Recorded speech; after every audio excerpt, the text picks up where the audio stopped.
হ্যাঁ, আচ্ছা, এক্ষেত্রে এই যে নতুন শুল্ক বা শুল্ক চাপানোর পরে ভারতের এক্ষেত্রে কি অবস্থান?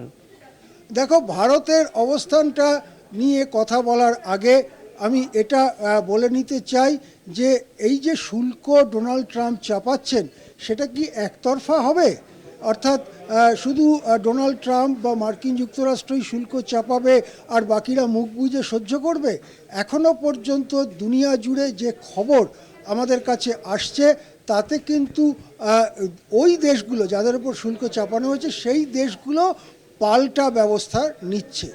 অর্থাৎ মেক্সিকো, কানাডা পাল্টা ব্যবস্থা নিচ্ছে। মার্কিন যুক্তরাষ্ট্র থেকে যেসব জিনিস মেক্সিকোতে বা কানাডায় যায় তাদের ওপরেও একই ধরনের বেশি শুল্ক চাপাবার দিকেই ওই দেশগুলো এগোচ্ছে। এরপরে হচ্ছে তৃতীয় যে দেশটি, সেটা হচ্ছে চীন। চীন ইতিমধ্যেই প্রকাশ্য বিবৃতি দিয়ে বলেছে যে মার্কিন যুক্তরাষ্ট্রের এই ধরনের কাজে তারা অত্যন্ত ক্ষুব্ধ। আমি আবার বলতে চাই যে চীন বলেছে মার্কিন যুক্তরাষ্ট্রের এই ধরনের কাজে তারা অত্যন্ত ক্ষুব্ধ। চীন বলেছে মার্কিন যুক্তরাষ্ট্র যেন মনে না করে যে তারা একাই শুল্ক চাপাতে পারে, আমরাও পাল্টা ব্যবস্থা নেব। অর্থাৎ চীনের বক্তব্য থেকেই, প্রকাশ্য বক্তব্য থেকেই পরিষ্কার যে চীনও মার্কিন যুক্তরাষ্ট্রের থেকে যে আমদানি করে চীন, তার ওপরেও পাল্টা বড় ধরনের শুল্ক চাপাতে শুরু করেছে বা করবে। কয়েকদিনের মধ্যেই এই গোটা ছবিটা পরিষ্কার হবে। এখন এইটা যখন তিনটে দেশ, কানাডা, মেক্সিকো এবং চীনের ব্যাপার, তখন ভারত কোন জায়গায় আছে? আমরা জানি যে কয়েক বছর আগে নরেন্দ্র মোদী সরকার তারা মেক ইন ইন্ডিয়ার একটা স্লোগান তুলেছিল। সেই স্লোগানটার অর্থ হচ্ছে যে দেশে জিনিস বানাও, দেশে বিক্রি করো, বিদেশেও রপ্তানি করো, কিন্তু ভারতের মাটিতে জিনিস বানাও। তার জন্য বিশ্বের বিভিন্ন বড় বড় কর্পোরেট সংস্থা তাদেরকেও আহ্বান জানানো হয়েছিল যে ভারতে আপনারা আসুন, ভারতে আপনারা জিনিস বিক্রি করুন, তৈরি করুন এবং বিক্রি করুন। কিন্তু দেখা যায়, এবং সেই কাজটা যাতে ভালো করে করা যায় তার জন্য ভারত 28টি মার্কিন পণ্যের ওপরে শুল্ক বেশ চড়া হারে বাড়িয়েছিল। 20% বা তারও বেশি শুল্ক ভারত চাপিয়েছিল, নতুন শুল্ক। নির্বাচনী প্রচারের সময় ট্রাম্প কয়েকবার ভারতের কথা উল্লেখ করে বলেন যে ভারত খুব চড়া হারে শুল্ক চাপায় মার্কিন পণ্যের ওপরে, এর একটা বিহিত আমি করে ছাড়ব এবং ভারতের পণ্য যাতে চড়া শুল্ক দিয়েই তবে মার্কিন যুক্তরাষ্ট্রে ঢুকতে পারে সেই ব্যবস্থা আমি করব।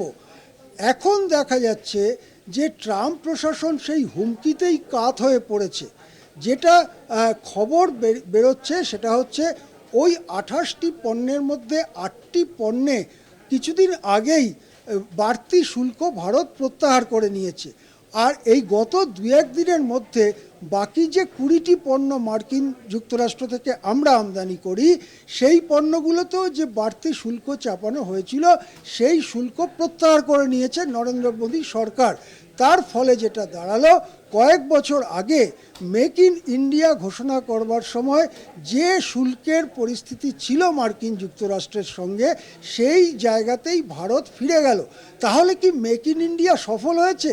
দুনিয়ার কেউ বলবেন না যে মেক ইন ইন্ডিয়ার ফলে কোনো রকম সুবিধে, কোনো রকম উন্নতি ভারতীয় অর্থনীতির হয়েছে। বরং গত 2 বছর ধরে ক্রমাগত ভারতের অভ্যন্তরীণ উৎপাদন, যেটাকে জিডিপি দিয়ে মাপা হয়, সেটা পড়তির দিকে এবং ভারতে ভোগ্যপণ্য বিক্রি কমে যাচ্ছে। ভারতের হাতে, মানুষের হাতে টাকা পয়সা নেই বলে তারা জিনিস কিনতে পারছেন না। এইরকমই অবস্থা। সেখানে মার্কিন দেশ থেকে যে বাড়তি শুল্ক চাপানো হয়েছিল মার্কিন পণ্যে, সেটা তুলে নেওয়ার অর্থ হচ্ছে মার্কিন পণ্য আরও বেশি হারে ভারতে ঢুকবে এবং ভারতে তৈরি জিনিসগুলো বিক্রি আরও কমবার আশঙ্কা তৈরি হয়েছে।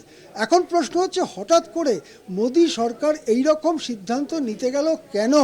অর্থাৎ মোদী সরকারের কি বাধ্যবাধকতা রয়েছে, তার কারণ হচ্ছে ফেব্রুয়ারিতে নরেন্দ্র মোদীর মার্কিন যুক্তরাষ্ট্র সফরের কথা আছে।